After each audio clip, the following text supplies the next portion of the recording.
And now, I'm sure undoubtedly every one of you will be having this app on your phone.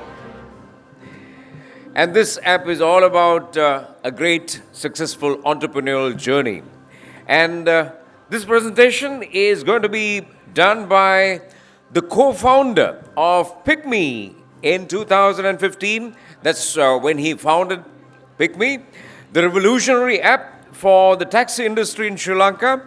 And he is with 10 plus years with entrepreneurial experience in tech startups. So, ladies and gentlemen, could you please put your hands together for the co-founder of Pickme, Mr. Fathhi Mohamed, on stage.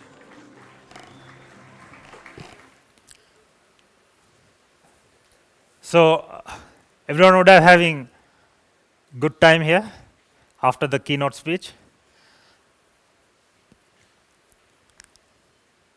As you all know, we founded Pickme about 2 years ago, and it was a roller coaster ride for last 2 years for us. It was a great journey, and with our team, we were achieving quite a good story. We were able to understand quite a lot of people. We were able to understand how industry is changing, how things are changing. So when we were starting, it was a small start and small journey, but it started to grow virally, and this is the growth of the hires what we were doing throughout these 2 years. So even though we were doing hires, we were able to understand how people started changing, how trishaw guy, he bought a couple of more trishaws, or how he were able to go to different vehicles, and how he was able to improve in his life. So apart from that, as an entrepreneur, we were able to understand there was two stages in this startup journey. One is called right, and one is called right now. So throughout these 2 years, we were able to go through these two stages, but the right now will come as a first part of your entrepreneurship, or first part of your startup. So if I give you more examples, let's say when we started our app, we were more focused on getting the taxi, or let's say the booking to work. So we were not very focused on to how the UI has to work, how it has to look like, but we were more focused, or did focus on how this book now button works. So we put a lot more effort onto that. Then after some time, we understood or we experienced we try to get the customer experience and start to invest on UI.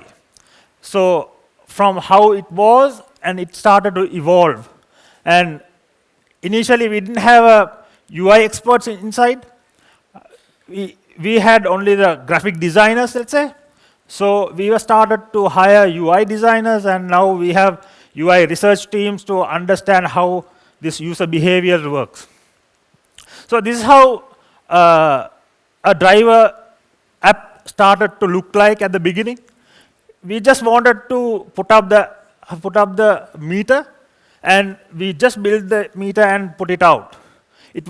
Those times we were never understanding how this has to look like, whether those numbers can be seen or not.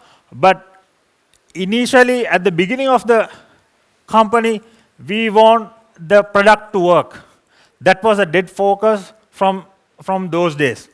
So after implementing and after getting success, we were able to change our UI in a different way. We were able to do quite a lot more research how this meter should looks like, or how the app should looks like, and we have done a lot of personas.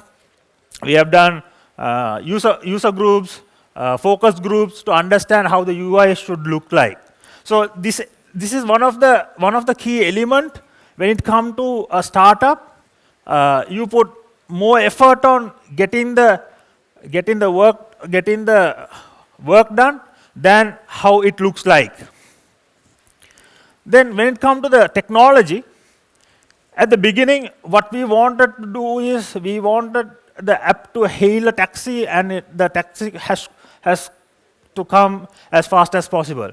So we worked with very basic technologies. Then eventually we started to go into embrace new technologies.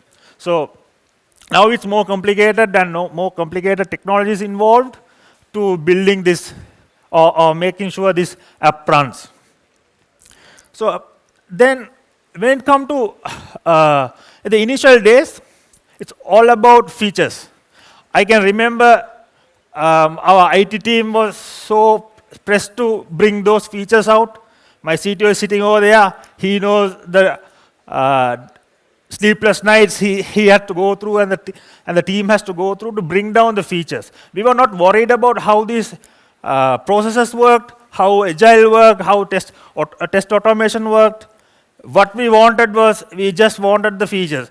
We will wake up today and tell this feature has to go on today evening or tonight. IT team has to sit and develop that and bring it out. So we were not really care how that has been built. It is what we cared was whether the feature is out. Then eventually a time came, we have to invest on the methodologies, invest on the processes, and maybe the data warehouse. The video what I showed to you earlier, which was done by one of our data scientists. So what I'm trying to say here is, at the beginning of a startup, you don't really need to worry about these things. It's all about, you have to keep the servers up, and the features has to come in. So eventually you will go into this, and you will understand how to move on to this. And most of you, or some of you all know, up to last 6 months ago, or last September, we never had a website even. So we had a single page saying, or just a description, what we are doing, and download the app. So that's how it was there until 6-7 months ago. Because we never had a requirement for a website to have, even though it's an app-based business we were running. A lot of people used to ask, what is your website? But we never had the time to build it. So it was very focused on the business what we are doing. And eventually a time came for us to invest on the web, because most of us, we wanted to push some of our calls which are coming to call center to direct to our website. So that made us to build the website. And again, we put a lot more effort on that by bringing some expert on UI, UX, and building personas and all those things to build it, or bring a good website. So when you're building it, when you are running this startup, at the beginning, you will need people called Mr. Right Now people. What they do is they find a way of bringing those features. They don't really care about how that works, how it worked internally. They just really care about how that feature comes out.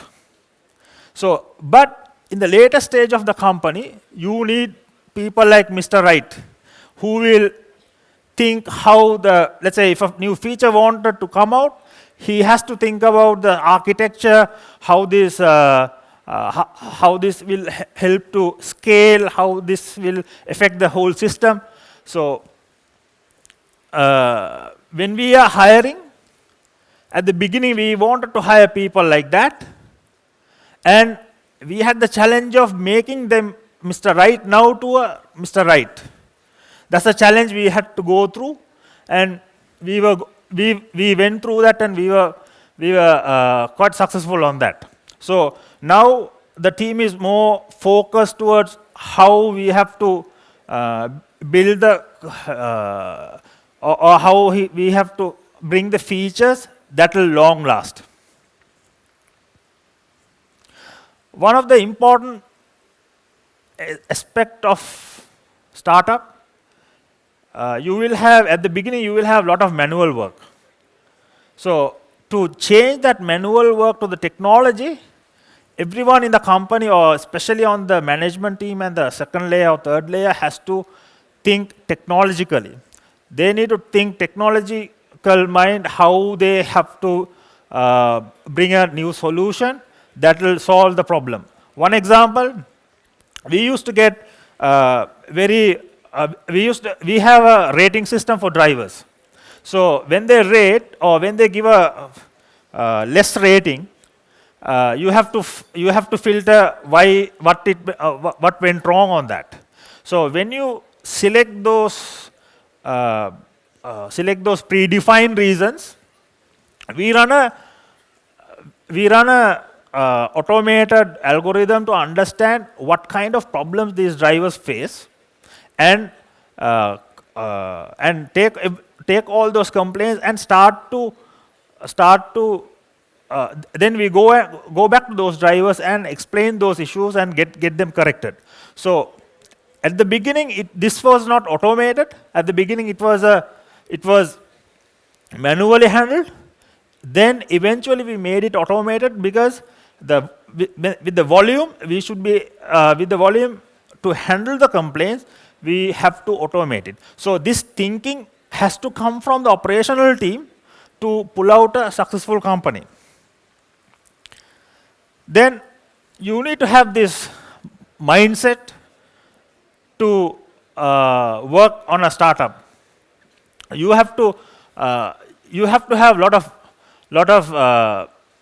passion, lot of open heart to understand the new challenges what you face daily, and adapt to that and move forward. What I have seen out of my whole life is, for you to understand how a startup works, or if you want to get into a startup journey, the best way to start is working at a startup. When you work at startup, you will know how it works. So it's like doing a tech startup is like racing. If you want to race, you need to get your license, and you need to go to the track and start riding. When you are riding, these riders actually, they know when to turn, when to ride straight, and when to bend. So that gives them the exact point how to do that. So when you are working on a startup, you will understand where to do the tweak, which way to take, what is the turns you have to take, and how to move forward. So so the best way you can learn how to start your own startup by joining a startup and working on that startup and understanding how that works. So that's all about the presentation I have. Thank you very much.